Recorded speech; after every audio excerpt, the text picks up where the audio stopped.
بسم الله الرحمن الرحيم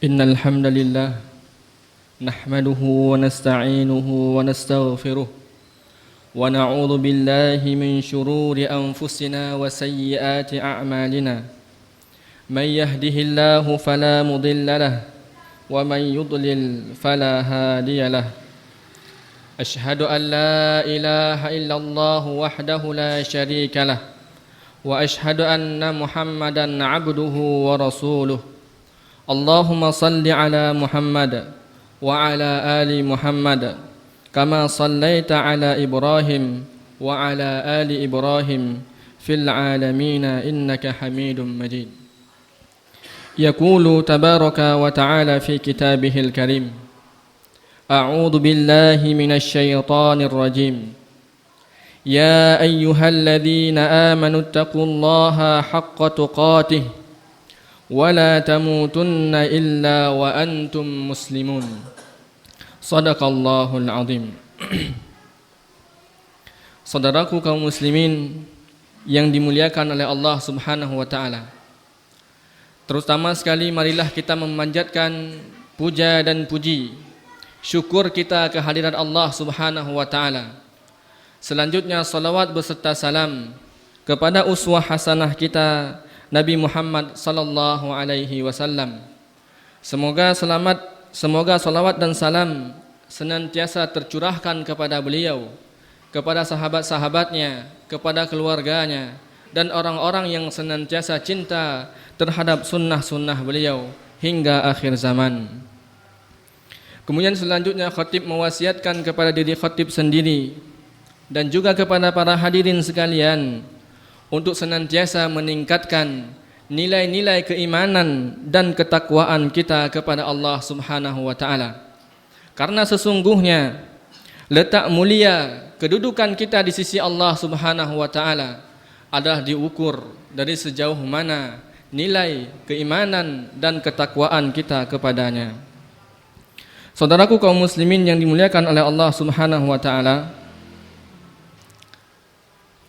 hari-hari ini apabila kita memperhatikan kondisi kaum muslimin berada pada taraf yang sangat mengkhawatirkan, munculnya banyak fitnah-fitnah, seakan-akan kita sedang dalam kumpulan dikupung oleh musuh-musuh Islam. Pernah kita mendapati pada sebuah kejadian, pada sebuah majelis, kita sedang bercerita-cerita dengan kaum muslimin, dengan para generasi umat Islam ini. Pada saat itu kita bercerita tentang hari kiamat. Kapankah ia akan terjadi dan bagaimana tanda-tandanya yang disampaikan oleh Rasulullah sallallahu alaihi wasallam. Namun di tengah perbincangan kami, lantas kami mendapati sebuah penyampaian dari saudara kita, generasi Islam ini menyampaikan bahwasanya beliau berharap kok dapat jan kiamat dulu, kok dapat jan kiamat dulu. Masih banyak lagi game-game online tu yang alun awak mainkan lah. Masih banyak lagi game-game online tu yang alun awak selesaikan lah. Tentu keadaan-keadaan yang seperti ini sangat mengiris hati kita ketika kita mendapati generasi-generasi bangsa ini yang kita banggakan dan kita berharap mereka adalah orang-orang yang berjuang bersama kita menegakkan kalimatnya Allah, memuliakan agama ini. Namun kita mendapati kejadian yang seperti ini.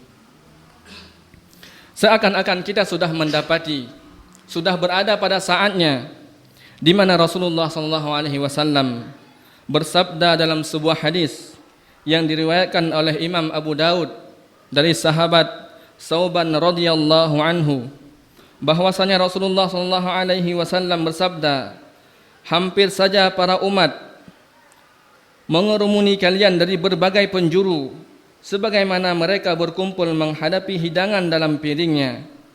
Kemudian seseorang bertanya kepada Rasulullah SAW, apakah pada saat tersebut jumlah kaum muslimin ini sedikit? Kemudian Rasulullah SAW mengatakan, bahkan jumlah kalian sangat banyak. Lantas apa yang menjadikan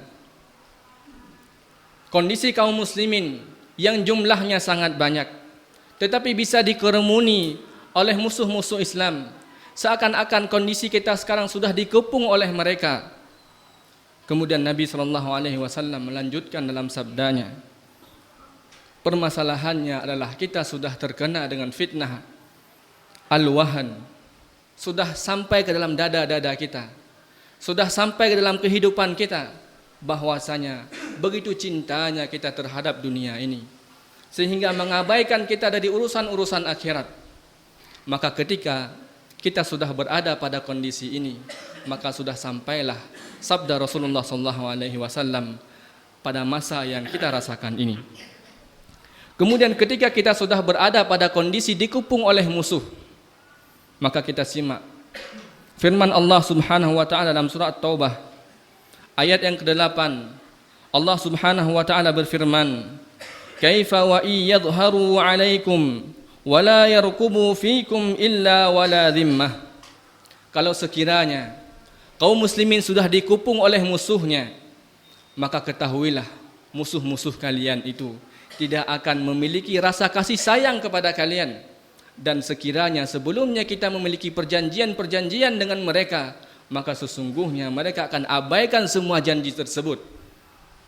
Maka inilah gambaran yang Allah gambarkan kepada kita, bahwa bahayanya ketika kaum muslimin itu sudah mulai terkena fitnah al-wahan tadi, sudah tidak peduli lagi terhadap agamanya, sudah condong kepada dunianya. Maka itulah cara-cara orang-orang musuh-musuh Islam dengan membuat banyaknya game online, menerbitkan film-film yang sangat menarik, menampilkan perjudian-perjudian online, sehingga betapa banyak generasi kita yang sudah terpengaruh dengan hal-hal tersebut. Maka kita khawatirkan firman Allah Subhanahu wa taala, "Kaifa wa yadhharu 'alaikum wa la yarqabu fikum illa wala dhimmah." Mereka tidak akan sekalipun memiliki kasih sayang kepada kita pada saat mereka berkuasa. Untuk itu, lantas kita bertanya, kenapa Allah memperlihatkan hal tersebut kepada kita? Dengan jumlah kita yang sangat banyak ini, di samping pengaruh-pengaruh yang dari luar, lalu kenapa Allah rasakan hal-hal yang seperti ini kepada kita? Bukankah saat-saat sekarang ini kita merasakan bahwasanya kita hidup di negeri sendiri, seakan-akan kita bukan pribumi di sini? Bukankah saat ini kita merasa bahwasanya betapa banyak kezaliman, betapa banyak kemungkaran yang telah berlaku kepada diri kita? Maka hal ini Allah Subhanahu wa taala juga memberikan jawabannya kepada kita dalam firman-Nya surat Asy-Syu'ara ayat 30 sampai 31. Allah Subhanahu wa taala berfirman, "Wa ma asabakum min musibatin fabima kasabat aydikum wa ya'funa 'an katsir wa ma antum bimu'jizina fil ard wa ma lakum min dunillahi min waliyyin wala nasir." Sesungguhnya apa yang menimpa kalian saat ini adalah itu disebabkan oleh ulah-ulah tangan kalian sendiri, sehingga Allah jadikan kesalahan-kesalahan kita tersebut, kemudian kita merasakan akibatnya. Sejatinya kita senantiasa melakukan kesalahan, tetapi Allah Subhanahu wa taala wa ya'funa an katsir, memaafkan semua kesalahan-kesalahan kita tersebut. Tetapi wa ma antum bimu'jizina fil ard wa ma lakum min dunillahi min waliyyin wala nasir. Ketika sebab-sebab kelemahan senantiasa kita kerjakan, sudah melekat dalam kehidupan kita, sudah mendarah daging dalam generasi kita, maka ketahuilah tatkala mereka tidak beranjak dari kondisi tersebut, maka Allah katakan, wa ma antum bimu'jizina fil ard. Kalian tidak ada apa-apanya ketika kalian tidak beranjak dari kondisi tersebut, mencari sebab-sebab kemenangan di sisi Allah Subhanahu wa taala, yang mana ketika kita mendekatkan diri beranjak kepada agama yang Allah Subhanahu wa taala, disitulah Allah mengatakan, "Wa ma antum bimu'jizina fil ard wa ma lakum min dunillahi min waliyyin wala nasir." Seakan-akan Allah mengatakan kepada kita bahwasanya yang bisa menolong kita saat ini dengan kondisi yang sangat parah ini hanyalah Allah Subhanahu wa taala. Tetapi kita diperintahkan oleh Allah untuk mencari jalan-jalannya, untuk mencari sebab-sebabnya yang bisa mengantarkan kita kepada kemenangan. Dahulu Rasulullah SAW juga pernah merasakan masa-masa pahit, juga pernah merasakan masa-masa susah. Tatkala Rasulullah SAW ditimpakan oleh sebuah musibah ketika mengikuti peperangan Uhud, maka di situ Allah Subhanahu wa taala ingin menunjukkan kepada kita bahwasanya sekecil apapun kesalahan, kesilapan yang dilakukan oleh kaum muslimin pada saat tersebut, maka akan berimbas kepada kehancuran. Kemudian Allah Subhanahu wa taala juga berfirman, "Awalamma asabatkum musibatun qad asabtum mislaiha." Padahal sebelumnya, kata Allah Subhanahu wa taala, dalam peperangan Badar kalian mampu mengalahkannya. Lantas kenapa di peperangan berikutnya kalian merasakan kekalahan, kalian merasakan kepedihan, kalian merasakan kesusahan? Maka Allah katakan, itu dikarenakan ada ulah ataupun ada hal-hal yang tidak kita patuhi dari syariat Islam. Ada komandan kita menyelisihinya. Maka ketika itu kita lakukan, kita masih berada pada kondisi tersebut, maka senantiasa Allah akan timpakan, Allah akan rasakan kepada kita ulah-ulah ataupun perbuatan-perbuatan yang pernah kita lakukan di dunia ini. Dalam peperangan Badar, Rasulullah SAW berhasil mendapatkan kemenangan pada pertempuran tersebut. Sehingga diceritakan dalam sebuah riwayat, ada sekitar 70 orang yang ditawan dan ada 70 orang pula yang terbunuh pada pertempuran tersebut. Tetapi ketika peperangan Uhud, Rasulullah SAW ada sebuah kelompok yang diperintahkan oleh Rasulullah SAW untuk menjaga di posnya manakala ia menyelisihi perintah tersebut. Lantas Allah turunkan kepada mereka azabnya, Allah turunkan kepada mereka akibatnya. Padahal pada saat tersebut Rasulullah SAW sedang bersama mereka, dan pada barisan mereka ada manusia yang mulia sesudahnya, yaitu Abu Bakar As-Siddiq, dan juga ditopang oleh manusia-manusia yang terbaik lainnya. Hal ini juga Allah timpakan kepada para rasul dan juga kepada para sahabatnya, ingin menunjukkan kepada kita bahwasanya kalau sekiranya ada kesalahan, sebab-sebab kelemahan yang senantiasa masih kita lakukan dalam kehidupan kita, maka di masa-masa tersebut kita akan jauh dari pertolongan Allah Subhanahu wa taala. Inilah jawaban yang Allah berikan kepada kita. Sekiranya kita bertanya, kenapa senantiasa kita dalam keadaan lemah, jumlah kita banyak, dan kita senantiasa memohon kepada Allah agar didatangkan pertolongan darinya, maka Allah menggambarkan kepada kita, pertolongan itu tidak akan sampai kepada kita manakala kita masih bergelimang dalam sebab-sebab kelemahan. Oleh karena itu kaum muslimin yang dimuliakan oleh Allah Subhanahu wa taala, marilah kita beranjak dari kondisi-kondisi kesalahan-kesalahan yang bagi kita merupakan itu bukan perkara yang penting, bukan perkara yang sifatnya urgen, tetapi bagi orang-orang musuh-musuh yang ada di sekeliling kita, mereka memang sudah merancang semuanya agar kita berada pada kondisi yang lalai. Maka ketika kita melihat kembali sabda Rasulullah SAW tadi, bagaimana keadaannya sekiranya kita dikepung? Kalau misalnya kita berada pada sebuah kepungan, ada sebuah makanan dikepung oleh orang-orang yang memakannya, maka tatkala kita lengah, makanan yang siap disantap tadi langsung akan diserbu oleh musuh-musuh Islam.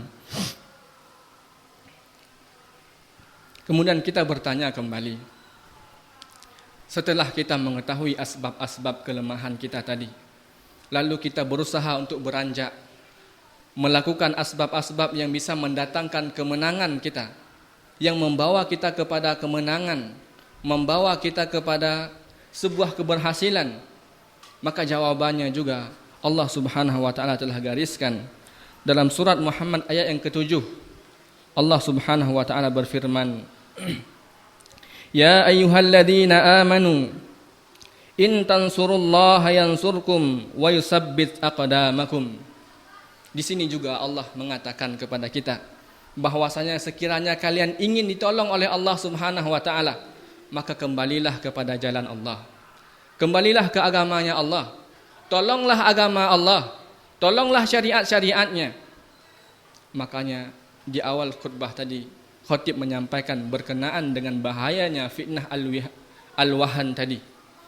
Sekiranya kita sudah condong dengan perkara-perkara dunia, maka kebalikannya kita pasti akan lalai dari perkara-perkara akhirat. Dan musuh-musuh kita sangat lihai masalah tersebut. Mereka sangat jeli untuk mengelabui kita, sehingga mereka rancang bagaimana generasi bangsa ini, umat-umat Islam ini, mereka bisa lalai meskipun dengan hal-hal yang kecil. Tatkala mereka sudah lalai dengan perkara-perkara dunianya, maka pasti mereka tidak akan maksimal lagi untuk menolong agamanya Allah Subhanahu wa taala. Kemudian dalam firman-Nya yang lain, Allah Subhanahu wa taala berfirman, Wa'adallahu alladhina amanu minkum wa 'amilus shalihat la yastakhlifannahum fil ardi kama istakhlafal ladina min qablihim wa la yumakkinanna lahum dinahum alladhi irtada lahum wa la yubaddilannahum min ba'di khawfihim amna ya'budunani la yusyrikuna bi syai'a wa man kafara ba'da dhalika fa ulaika humul fasiqun. Dan Allah telah berjanji kepada orang-orang yang beriman di antara kamu dan mengerjakan amal yang saleh, bahwa Dia sungguh-sungguh akan menjadikan mereka berkuasa di muka bumi. Allah telah janjikan kita bisa menang. Allah telah janjikan kita bisa berkuasa di antara agama-agama yang lain, dari umat-umat yang lain. Tapi syaratnya Allah Subhanahu wa taala katakan, Ya ayyuhalladzina amanu in tansurullaha yansurkum wa yusabbit aqdamakum. Tolonglah agama Allah dengan apa yang kita bisa. Kadangkala kita tidak sabar, manakala kita bisa melakukan hal-hal yang kecil, kemudian berjalan sebulan, 2 sampai 3 bulan, mungkin bagi kita tidak bisa melihat hasil yang signifikan, tidak memberikan dampak yang besar kepada kita. Kemudian kita meninggalkan sesuatu yang sudah kita mulai tadi. Padahal Allah Subhanahu wa taala mengatakan kepada kita, fattaqullaha mastata'tum. Bertakwalah kepada Allah sebagaimana yang kalian mampu untuk mewujudkannya. Dengan apa kita bisa, kita akan mulai. Seseorang yang diberikan kemudahan oleh Allah Subhanahu wa taala dengan hartanya, lantas ia al-ihtimamu bil fuqara'i wal masakin. Orang-orang yang diberikan harta oleh Allah Subhanahu wa taala, kemudian dia peduli kepada fakir miskin, peduli dia kepada anak yatim. Ia memulai menolong agamanya Allah Subhanahu wa taala. Ada kemudian lagi orang yang dimudahkan rezekinya oleh Allah Subhanahu wa taala, kemudian ia mewakafkan hartanya untuk pembelian Al-Qur'an. Ada sebagian lagi yang mewakafkan hartanya untuk pembangunan masjid dan lain sebagainya. Kadangkala ketika kita sudah ingin menolong agamanya Allah Subhanahu wa taala dengan kemampuan kita yang kecil tadi, kadangkala kita tidak bisa istiqomah. Kita tidak sabar karena yang ada di gambaran kita, yang ada dalam benak kita adalah kita ingin merubah keadaan. Maka kalau kita memiliki cita-cita tersebut, maka konsistenlah dengan apa yang kita bisa menolong agamanya Allah Subhanahu wa taala. Kalau sekiranya setiap pribadi muslim itu memiliki perkara-perkara yang kecil yang bisa mereka kerjakan untuk menolong agamanya Allah Subhanahu wa taala. Maka kalau kita kumpulkan dengan 200 ataupun 2,4 juta jiwa penduduk Indonesia ini, yang masing-masing dari mereka memiliki satu amalan ataupun memiliki satu kelebihan, satu amalan andalan yang bisa mereka berikan kepada Islam, tentu umat Islam ini akan kembali bangkit. Dalam khutbah yang singkat ini, khatib mengajak kepada para hadirin sekalian untuk kita beranjak dari asbab-asbab yang bisa melemahkan kita, melemahkan umat ini, dan kita beranjak kepada kondisi yang bisa memenangkan agama ini. Salah satunya tadi kita sudah dapatkan jawaban dari Allah Subhanahu wa taala. Salah satunya adalah dengan menolong agamanya Allah Subhanahu wa taala. Dan asbab yang kedua, kata Allah Subhanahu wa taala, yang bisa mengantarkan kita kepada kemenangan umat ini adalah kita memiliki sifat yang sabar. Kalau kita melihat sejarah sebelumnya, bahwa di sana ada sahabat seperti Bilal bin Rabah. Kemudian ada sahabat-sahabat yang lain yang bagaimana disiksa oleh musuh-musuh Islam. Pada saat itu kondisi Islam sedang lemah-lemahnya. Kemudian mereka disiksa. Kemudian ada di antara mereka yang bersabar memperjuangkan Islam sehingga mereka harus memakan dedaunan. Namun dengan kesabaran tersebut, mereka yakin bahwasanya apa yang sudah Allah gariskan kepada mereka itu adalah sebuah ketentuan yang harus kita imani, yang harus kita jalani dan kita terima dengan lapang dada. Karena orang-orang yang memiliki sifat sabar, pasti dia akan dijauhkan dari sifat buruk sangka kepada Allah Subhanahu wa taala. Kemudian Allah Subhanahu wa taala berfirman, "Innallaha la yughayyiru ma biqaumin hatta yughayyiru ma bi anfusikum." Kalau sekiranya kita masih berada pada asbab-asbab yang melemahkan Islam, maka sungguh kemenangan itu akan jauh.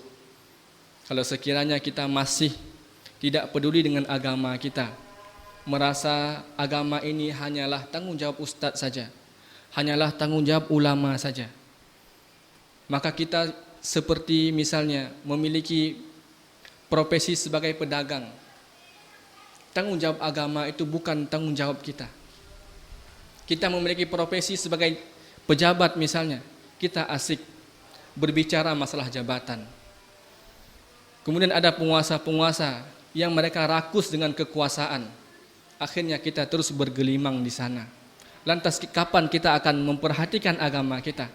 Makanya tadi Allah Subhanahu wa taala mengatakan, "Fattaqullaha mastata'tum."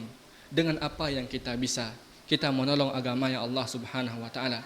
Mudah-mudahan dengan usaha yang kita berikan ini, pertolongan dari Allah Subhanahu wa taala semakin didekatkan kepada kita. Syukran ya Rabbi, syukran, hadaita qalbi, syukran.